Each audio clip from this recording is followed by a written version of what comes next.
Hi, Evan. BHP isn't commenting on the reports, and there is a week-long national holiday underway in China. Is this a somewhat confusing picture for investors?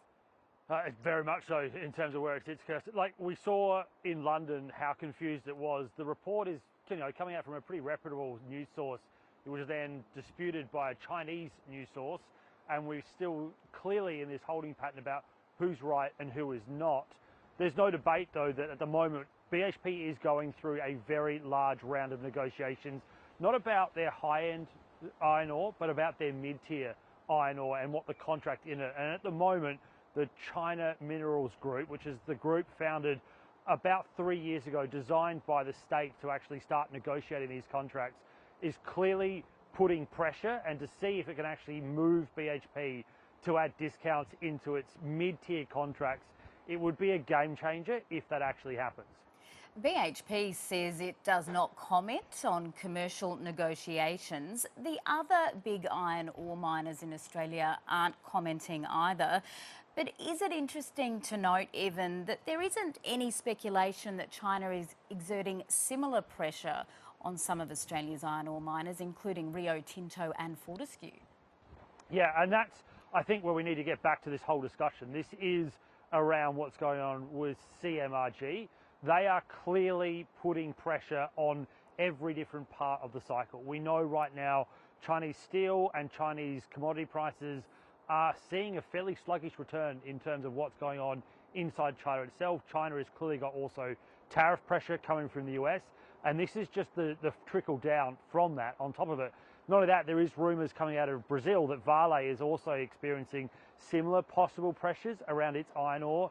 I mean, I still remember where iron ore was actually done on a contract by contract basis rather than on a spot price, which is now what we quote coming out of Singapore. So there is history about how China has, traditionally negotiated the iron ore price in it. But this is the first time that we've actually seen a state-owned entity push back on price. And on that, I do note, yes, he commented about Rio and Fortescue, Vale, etc., not making any comment. But in London, the Rio Tinto price off the back of this moved up. Not only that, we actually saw the iron ore contract for the spot move up off the back of it because you're taking supply out of the market. And that's the interesting part about this is if China is pushing this hard, does the brinkmanship get to them when the spot price actually catches up?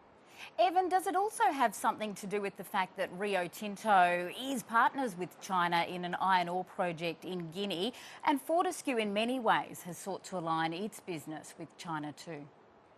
Partly. I mean, it's certainly part of the speculation in terms of where we sit with this. We know that, again, if China has the negotiation power, it will use it. So that has been all the discussions that's been going on behind the scenes about whether it needs to also go down a JV. Is that the next scenario with a joint venture with its Western Australia assets?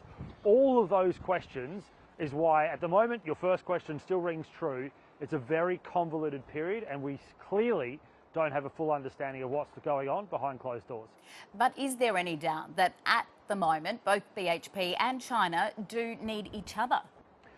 Yes, there is no doubt behind that. I mean, the majority of the Western Australia iron ore projects coming out of, BHP's major revenue drive goes to China. It's not as heavy as, Fortescue, but it is the majority of what they do.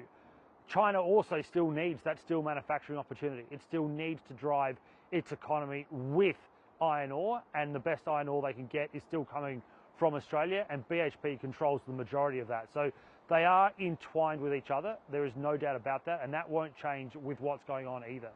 Okay, now, Evan, both the Prime Minister and the Treasurer have commented on the issue today, with Anthony Albanese saying he is concerned and wants this issue resolved quickly. Is there a possibility that those comments add an extra layer of complications to relations between BHP and China?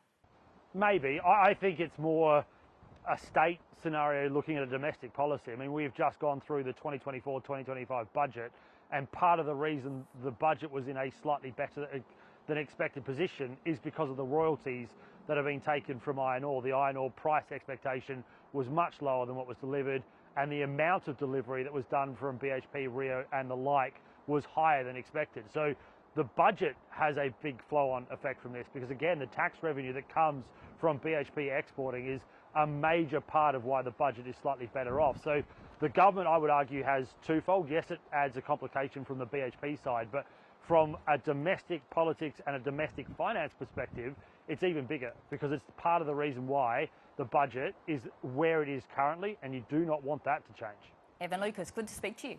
Thanks, Kirsten.